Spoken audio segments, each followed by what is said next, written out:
imagine that if the motion we had here tonight was Christianity is a religion of peace, we get to the Q&A, perhaps even before, and somebody would say, if the other side were arguing for that, somebody would say, what about the Crusades? What about that? And then there'd be some other clever clogs who'd say, what about that Florida pastor the other week? That was a nasty business. That's Christianity for you.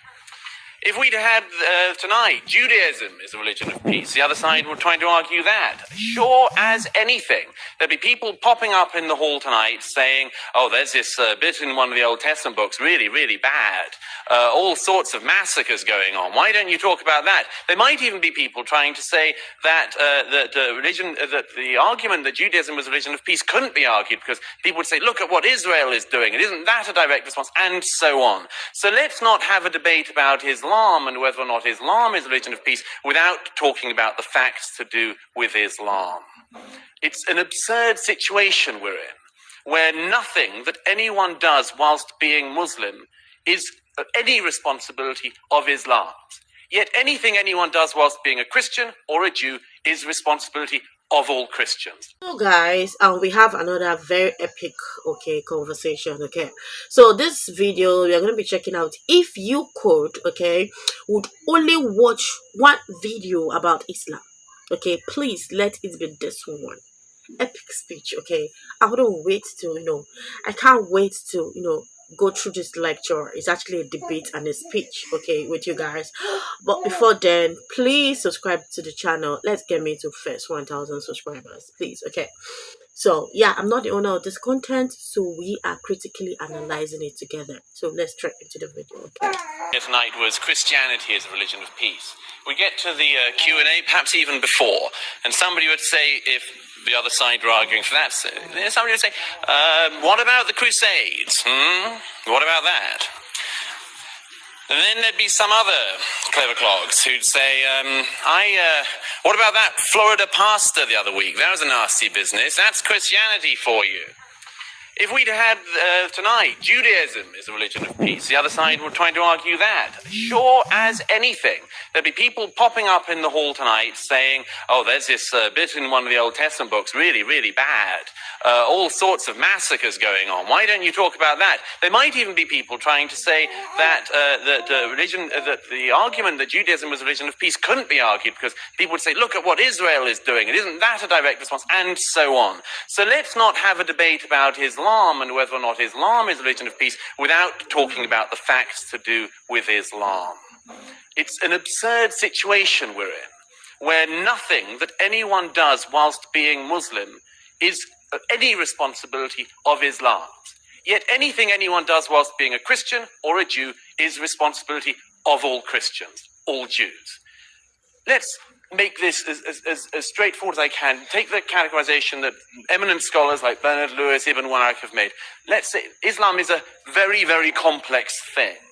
And the best way I can do this in the very short time I have is say you have three Islams.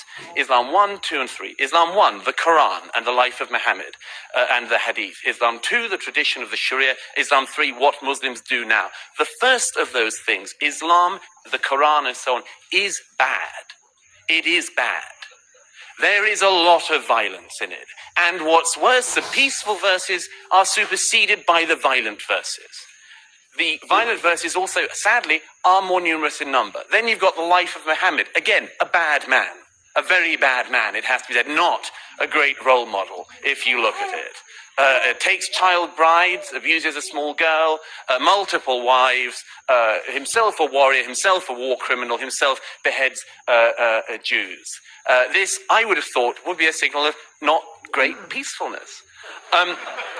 Then you've got the tradition of the Sharia. Again, not great peacefulness. Still, no schools of Sharia that people in this hall would want to submit to. And thirdly, what Muslims do now. Thankfully, there is some hope in that one.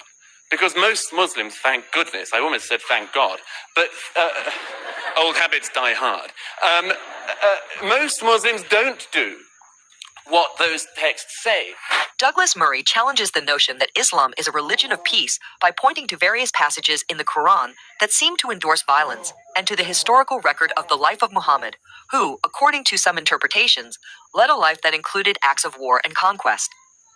Murray argues that to understand the role of Islam in contemporary conflicts and acts of terrorism, one must look critically at these aspects of Islamic history and scripture. For example, Murray often cites verses from the Quran, such as Surah 9:5, which says, "And when the sacred months have passed, then kill the polytheists wherever you find them, and capture them, and besiege them, and sit in wait for them at every place of ambush." Critics of Islam argue that such passages have been used to justify violence by extremist groups. It's important to note that interpretations of these verses vary widely among Muslims, with many scholars and believers arguing that they are taken out of context and that the Quran overall advocates for peace. Additionally, Murray brings up the life of Muhammad, who led several military campaigns during his lifetime. According to historical sources, Muhammad participated in battles such as the Battle of Badr and the Battle of Uhud. Murray suggests that understanding Muhammad's role as a military leader is crucial when discussing the influence of Islam on its followers. This perspective isn't without its supporters and detractors. For instance, former Muslim Ayyan Hirsi Ali has echoed Murray's sentiments, arguing that Islam needs a reformation to address its more violent and intolerant aspects. On the other hand, many Islamic scholars emphasize that the context of the times was very different and that these actions were in line with the norms of tribal warfare in the 7th century Arabian Peninsula. Statistics also provide a backdrop to these discussions.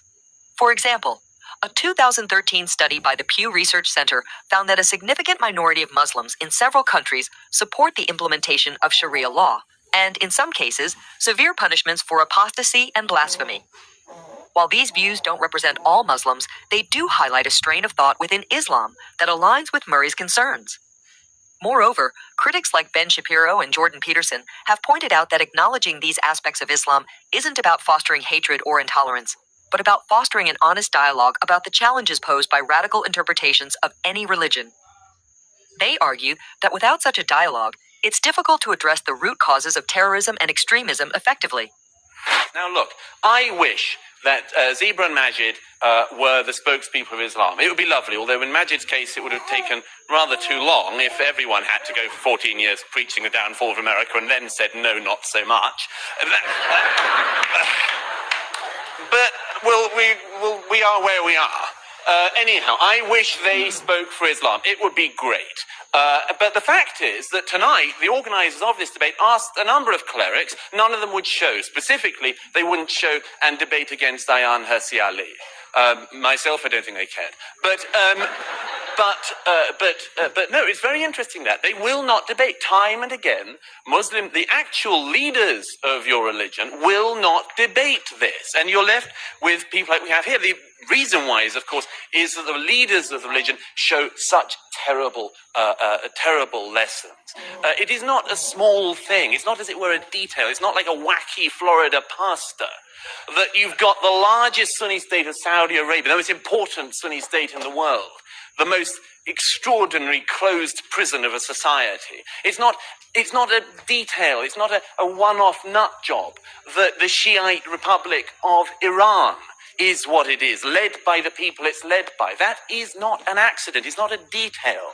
The thing that worries me is that although tonight we hear from the fellow panelists here about how Islam is a religion of peace, the fact is that the people who are making the decisions in the religion, the people who are preaching the religion, the heads of that religion, people like Sheikh Qaradawi, who broadcasts anti-Semitic, the most appalling filth every week on the main networks, that is the faith that's speaking for you guys. I wish that, Zeba, you were on every week on Al Jazeera, but you're not. Qaradawi is. The problem is that Islam is an unstable component. As a religion, an unstable component. 1,000 years ago, the Mutazilites tried to reform the religion. They were wiped out.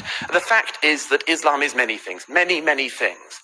But to say it's a religion of peace is nonsense. It's to ignore reality. It's to ignore very difficult but necessary facts, not paradigms, but facts. To say that Islam is a religion of peace is to say something based entirely on hope. It's to elevate a hope into truth. And I hope, as you all know, history teaches us that's a very bad thing to do. Thank you. Douglas Murray's argument hinges on the influence of radical elements within Islam. He points out that extremist groups like ISIS and Al-Qaeda, though representing a small fraction of the global Muslim population, have managed to shape the narrative and actions associated with Islam on the world stage. These groups not only perpetrate acts of terror, but also command significant media attention, often overshadowing the peaceful majority. This phenomenon skews public perception and makes the actions of a few appear representative of the whole.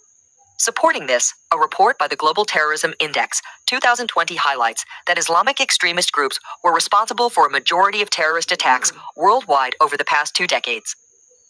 This statistic underscores the reality that while most Muslims are not involved in terrorism, the minority that is involved wields significant influence and causes substantial harm. Moreover, influential radical clerics and leaders have platforms that reach millions. Figures like Anwar al-Awlaki, a radical cleric who was linked to numerous terrorist plots, had a substantial online presence that inspired many to join extremist causes. This highlights the point about the outsized influence of radical voices within Islam. Additionally, labeling Islam as a religion of peace without critical examination can be dangerous. This is like wishful thinking that ignores the historical and present realities of violence committed in the name of Islam. This can lead to complacency and a failure to address the root causes of radicalization and terrorism. Historical examples, such as the appeasement policies before World War II, show that ignoring the potential for violence in favor of a hopeful narrative can lead to disastrous consequences.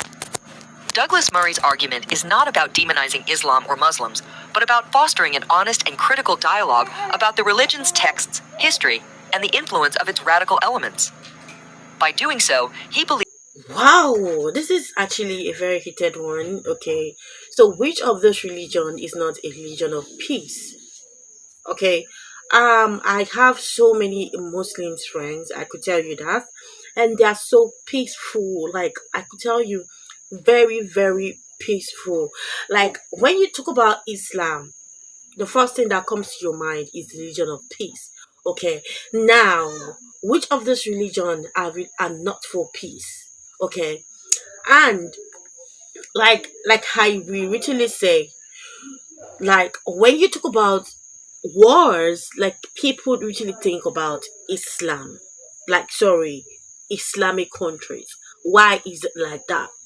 Why does it look like it's just the Islamic countries that knows or that likes war, and Islam is referred to be a religion of peace? Okay, so what are your thoughts on the comment section? I literally have good, like good, like these guys are peaceful, sweet. Yeah, to be my friend, very close friends from childhood. They have been Muslims, and these guys are so sweet. So I don't know, but this conversation is so deep, and I really so like I'm so confused. Okay, so tell me your thoughts on the comment section. What do you think about this Islam religion of peace? What do you think about the whole epic, conversation and debate that happened just now? Please be respectful on the comment section, okay? Please, let's be guided, okay? Thank you so much. I will see you on our next one. Bye.